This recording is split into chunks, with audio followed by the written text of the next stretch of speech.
Well, that's not good. I was told it started. Hi guys, welcome back to Kit Car Direct and MK Sportscars.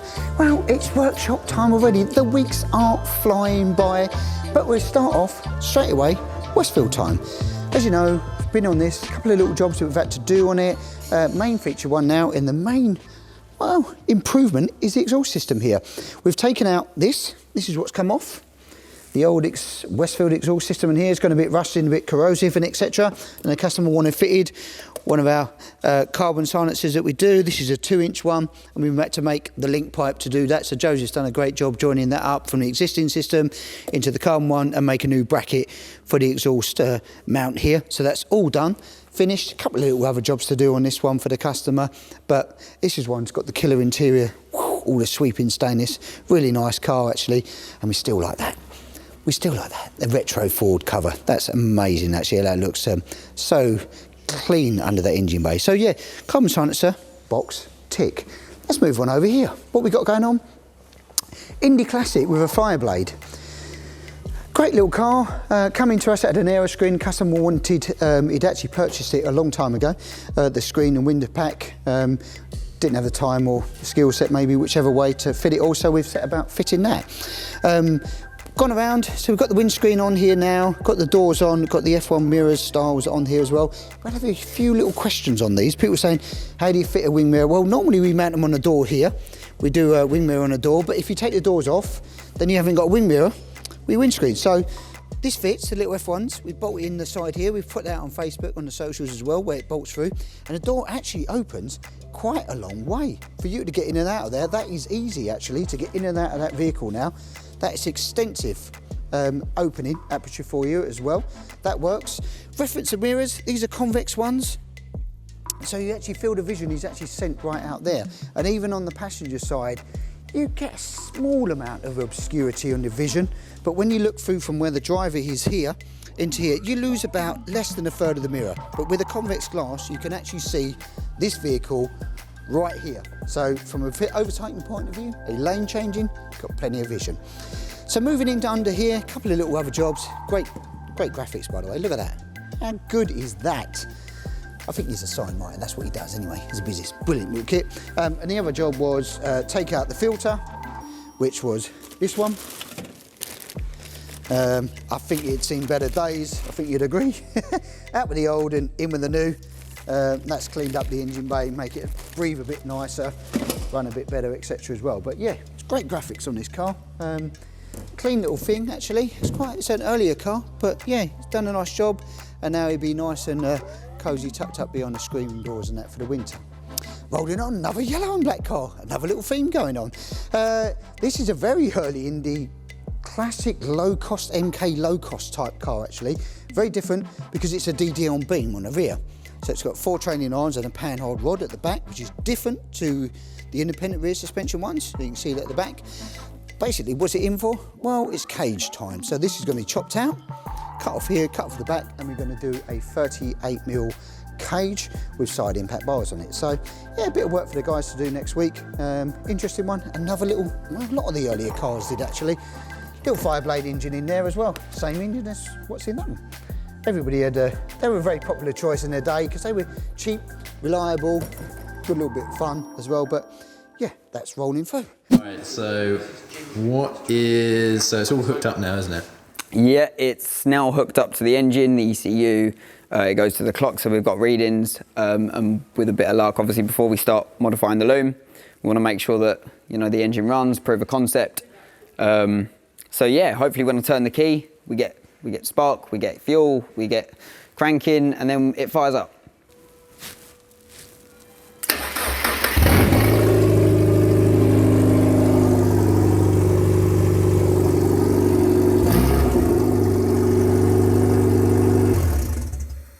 Happy with that, it sounds healthy, we know it works, now we can crack on with modifying the loom.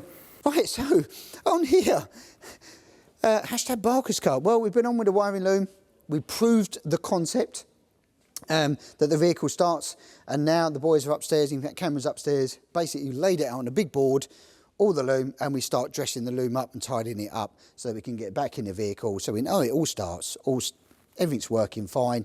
that's good news. We tidy the loom up and then we'll lay it back in the vehicle and do the final fit and finish on it. It's a bit of a back way to do it, but it's always best to prove the concept before you start cutting wires out on the loom. Again, the manual does help you with that, but it's just best to prove the concept. So that's the Barker car, that's rolling along, and that will go, it'll look like this for a little bit of the time because it's 3 or 4 days on wiring, tidying up and cutting wires and shortening and lengthening, etc. On the back of that. But yeah, that's progress.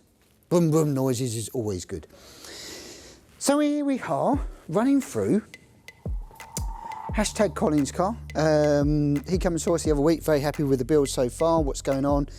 We put his face on, we've taken the bodywork off now, mainly because we fitted indicators on the front here for IVA that we're doing for this particular customer, these hockey sticks. They will come off in the other end when we do some other changes to the vehicle. We've got a couple of bits to do under the bonnet, tidying up in general, but as you know, this one starts, it's gone on the ground. What's it for? For geo. So we've done the geo, set the camber, the caster, the toe, the rear toe, the front toe, the ride heights and everything else. And the one good thing about the K20, we have got loads of room under the sun. There's at least, oh, can your camera get under there, Elliot? There's at least over 100 mil under here, under the sump. You can ride a speed bump, no problem on this. So yeah, last job then to do. We've been in, we've fitted the rear roll bar, final fitment's been done. Boot box, final fitment's done. We've just got the boot cover to do. The little water bottle, that's fitted here.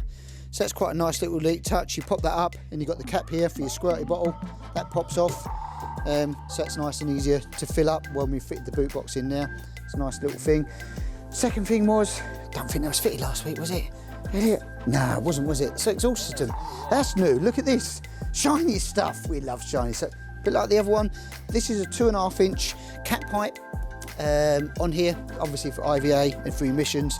If you're doing a bit more track work, we do a D-cap pipe fitted in. So yeah, I mean, look at that. Let me look with you, Elliot. Yeah, looks good, doesn't it? That looks good. So yeah, nice job. Again, Josie's fabricated that up, done a great job. Moving on, what have we got next, Elliot? What have we got next? So many cars to get through. It's full up in here. Over here we are. Blackbird time. So Blackbird car, what did this come in for? It's got a vibration on the prop shaft or somewhere in the drivetrain. We're still trying to find the solution to that. Lots of mechanical grumbling noises under there. Second thing was the steering was extremely tight. This would not self-center this car at all. Basically, under here, under this bodywork here, we took all the scuttle off. The steering column that's under there is not a Sierra one, which was fitted on these vehicles at the time.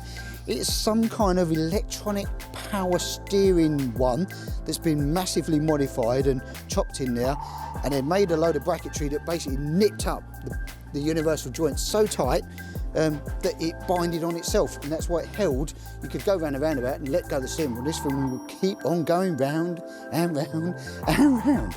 So now this will help that. It's a nice freer steering wheel. As you can see, it moves nice and freely, as it should do. So that's job one tick. We've just got to try now, when it dries up out there, figure out this vibration in it. But we'll keep you in touch, we'll keep you informed. We may find it, we may not.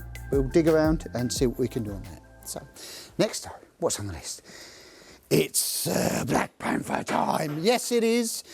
So camera's on that, it's on the ground, a bit like the K20. Face is off, mainly because we're doing the last few bits on it now. He's under there doing some of the geo on this, so we're getting the four-wheel alignment, again, caster, camber, toe, etc. Ride heights all done. We run about 100 mil under the front end of this, give it a sort of 35 mil rake on the vehicle. But I do believe she starts, doesn't she, Cameron? You hiding under there? She does. She starts. I've been informed she starts. Let her rip. So let her rip, tater chip. You got fuel in it? There is. There is. Sorry? Yeah. Is now. I didn't think it did at the beginning. Let's try it with a fuel pump working.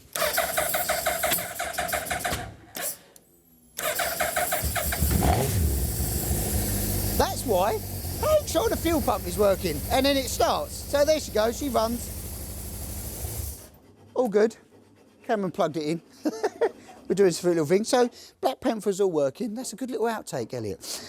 Starts, yes she does. That's great news. So we're on with that now. Cameron's just sorting out a few other little bits in here on the brake calipers and a few bits on making sure that's sort of IVA compliant as well. Steering column's all gone in as well, and this has got the wireless system on it as well. So it's looking good. And once you get in the ground, the stance looks great. The roll cage all bolted on. The Black Panther, she's going to be rocking and rolling very soon to IVA. Chassis time, guys. Well, chassis register time. We've got another one landed here. This is going out the door. Cup 5 has gone out. This is Cup 6, ready to roll, etc. But where are we in the queue, or where are you in the queue? The top 10 is up on this side this week, guys.